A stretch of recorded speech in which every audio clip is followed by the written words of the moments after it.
It's happening. Well, the story continues with this. In Kryvyi, a minibus was cut off. Actually, it wasn't the minibus that did the cutting off, but rather the draft office guys cut off the minibus, with women and children. They thought they saw something and supposedly decided there were some violators there. Well, what kind of violators could there be? In this video you can see how these draft office guys behave. It's just insane. They feel pretty untouchable in their balaclavas and those pants of theirs. The color of surprise, kind of sea-like. Probably they feel completely above the law. They yell, swear, and threaten. That muscular specimen on the left is quite something. I think people used to put up structures with glasses like that and little hats to scare birds away from their gardens, but now these structures, I think even with a waste bag, probably to take bribes right away for those they catch, are walking around the streets and they tell all sorts of stories. Unfortunately, I can't show all of it. Watch it on my channel, right here, scan the QR code, go ahead, tablet, continue on your phone, just point and you'll get right where you need to go. If you're watching me from those devices. Accordingly, there's a link in the video description right here. Just go there directly, again, right where you need to be, straight to the Telegram channel. And there are a couple more similar videos there, I won't show them here anymore. But there too, there's a guy being dragged out with all their might, I think from his workplace. He's screaming, but nothing helps. Apparently he wants to go to the front. Meanwhile, the mayor of Lviv, Sadovyi, says that it is the duty of every Ukrainian to serve their nation and of course serve in the army. The army and the front are what you live for, practically, says Sadovyi. Well, and of course it doesn't matter that his own children, who are already of military age, live abroad. But nevertheless, such a powerful statement, can you imagine? Well, of course. How could you not listen to such a good person? Every person, or maybe even a woman, should understand that they need to know how to defend themselves. I wonder, does Sadovoy's wife understand that she needs to defend herself? Well, okay, he's in a position, but what about her? Does he even have a wife? I don't know, but he should have one. If there are children, then there must be a wife. As of today, I would introduce a rule that all men must serve in the military. And they will. Yeah, well, that means mayors should go there too, and deputies, and all that cohort of deputies, all that high-ranking crowd, so to speak. So everyone should go there then? We're not preparing to defend the state the way they do in Israel. Oh God, they're bringing up Israel again. Well, how much longer can we keep bringing up Israel? They've already worn out that example. The conditions in Israel are completely different for people. There, the children of politicians and the politicians themselves actually serve. And you just sit there acting smart while these politicians only exercise their facial muscles. We have no choice, you know? We can't change Russia, right? Yes, there's no other way out.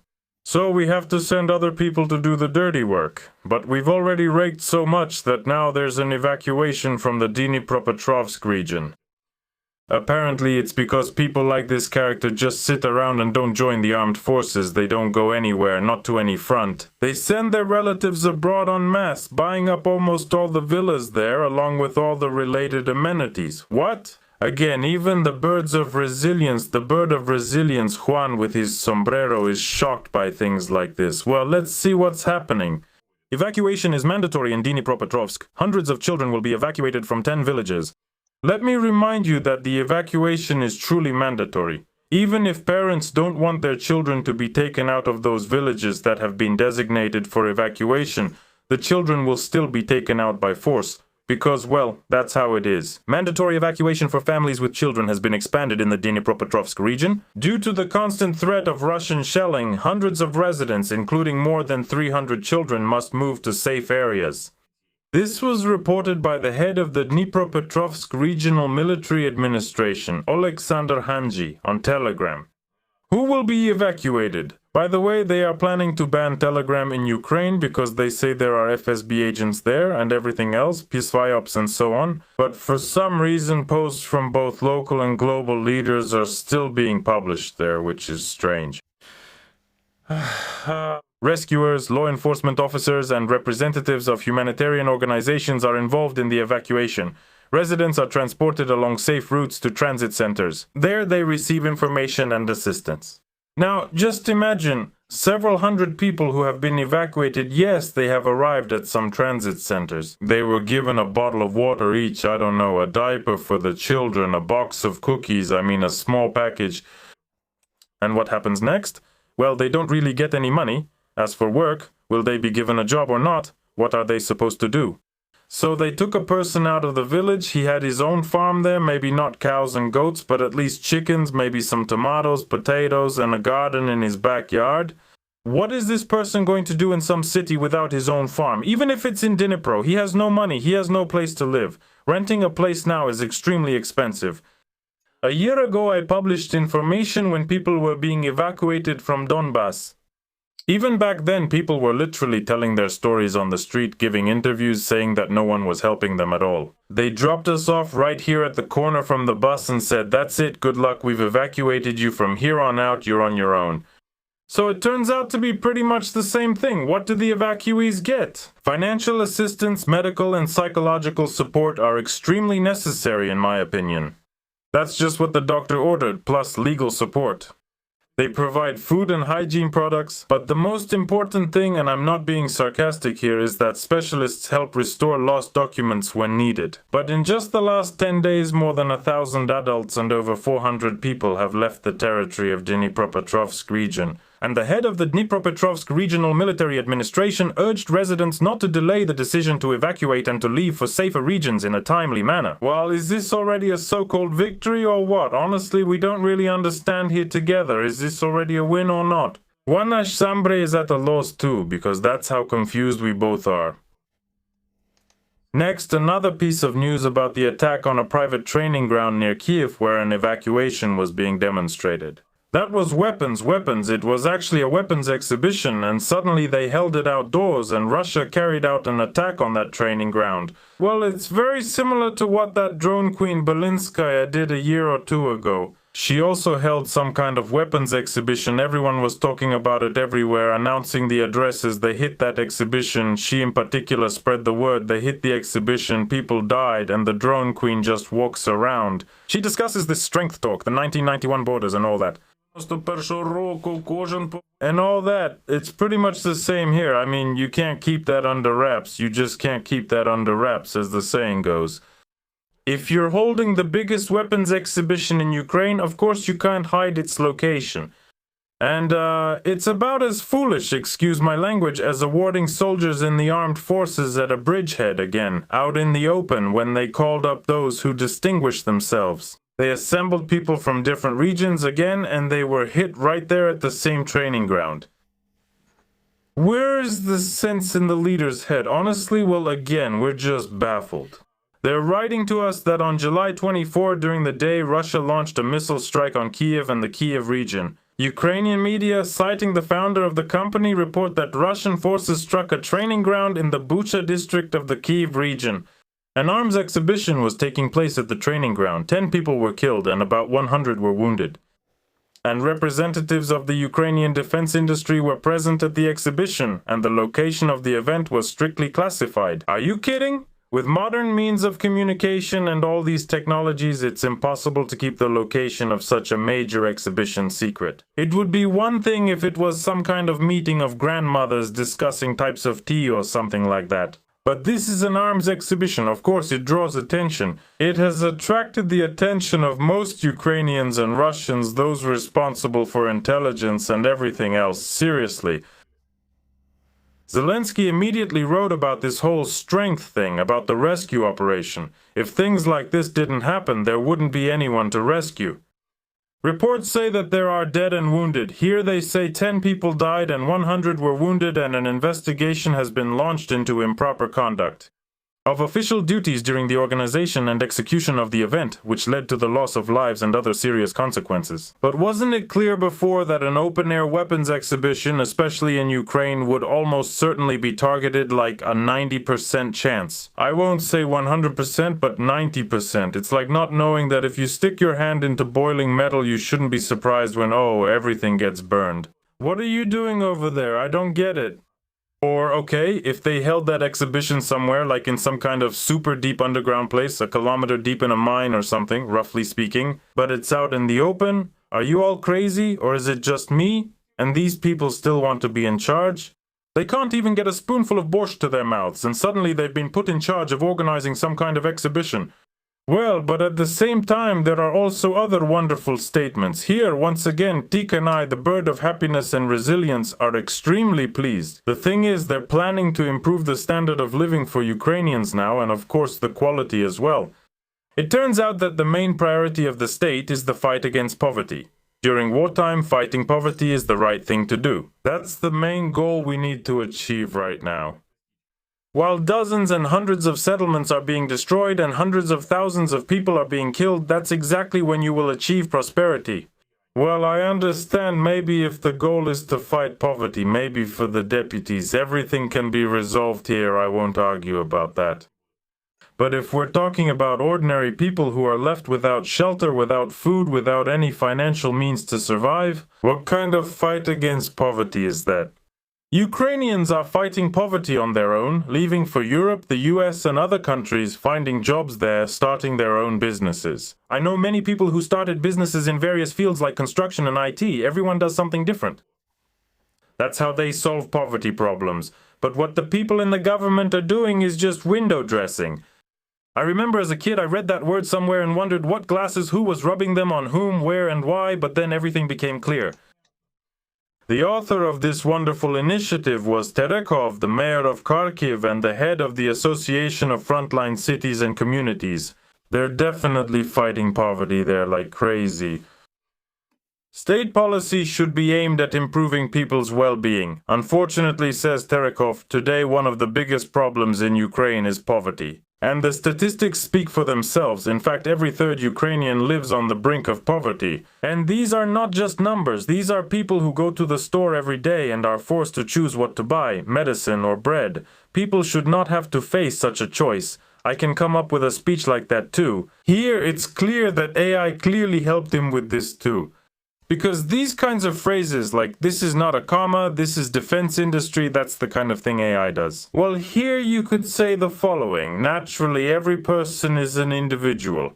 And it's humiliating, I'm saying this as an AI, it's humiliating for this individual to realize that you're living below a certain level. You look at your fellow countrymen abroad and they live well. And you start to wonder, why is it that I, being so strong and talented in my own country, live poorly? It's humiliating to realize that Ukraine should be a second Switzerland. Everyone should have a car. If there are more than 3 people in a family, then the family should get 2 cars, 3 apartments, and a summer house.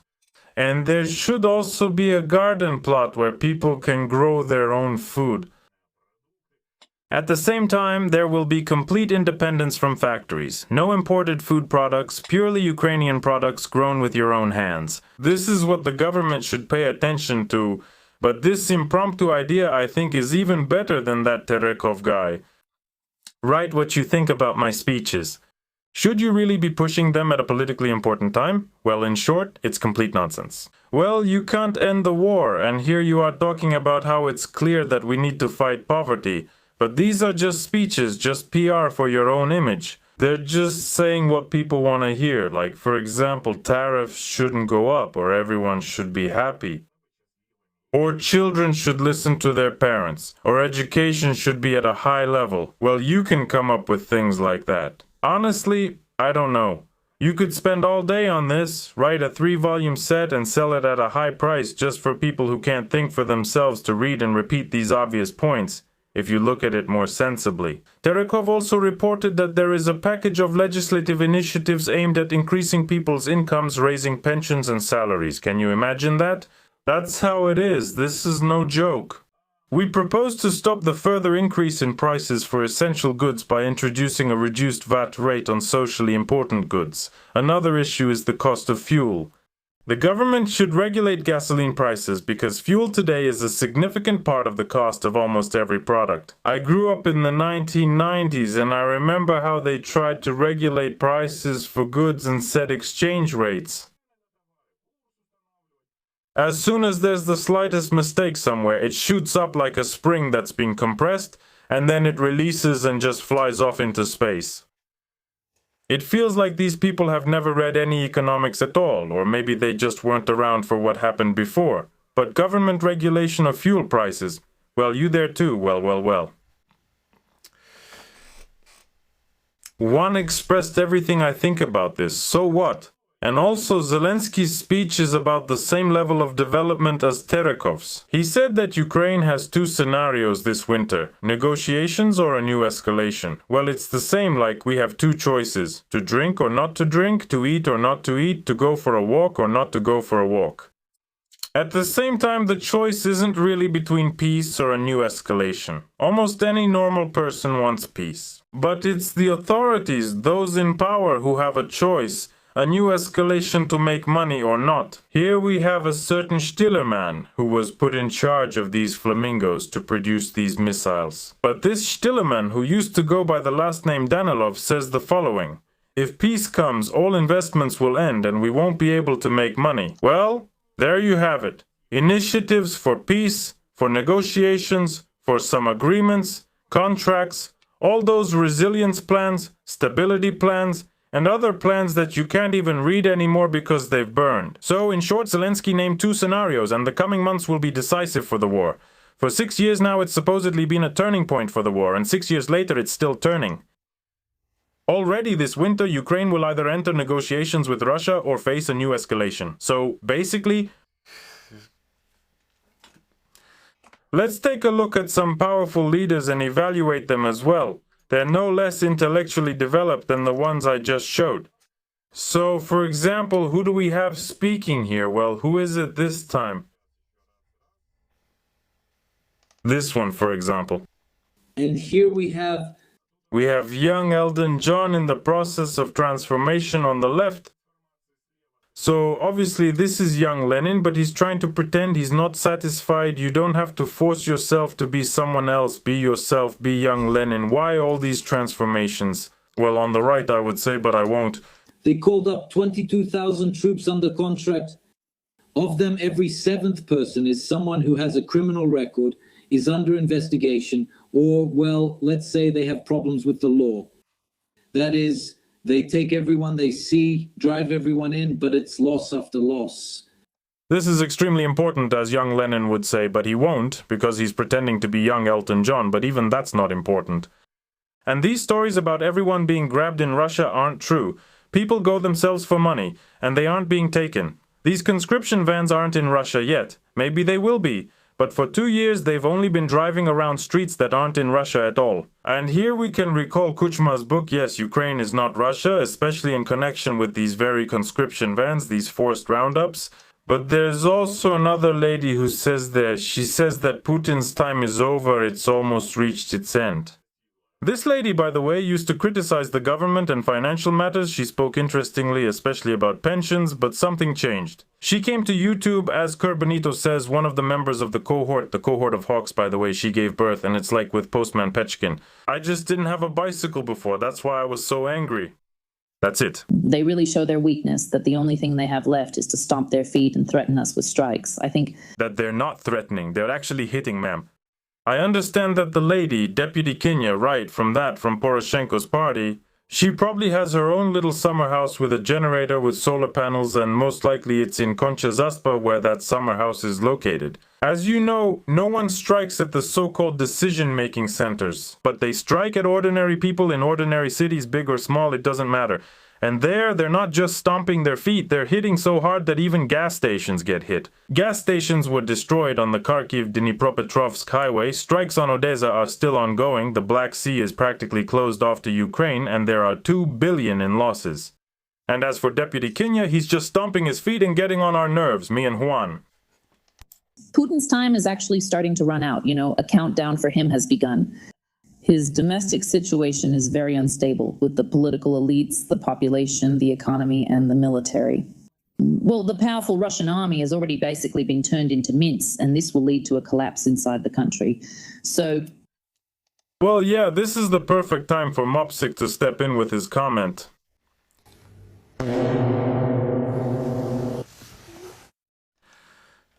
We've also heard Mopsik's comment, "Goodbye, everyone."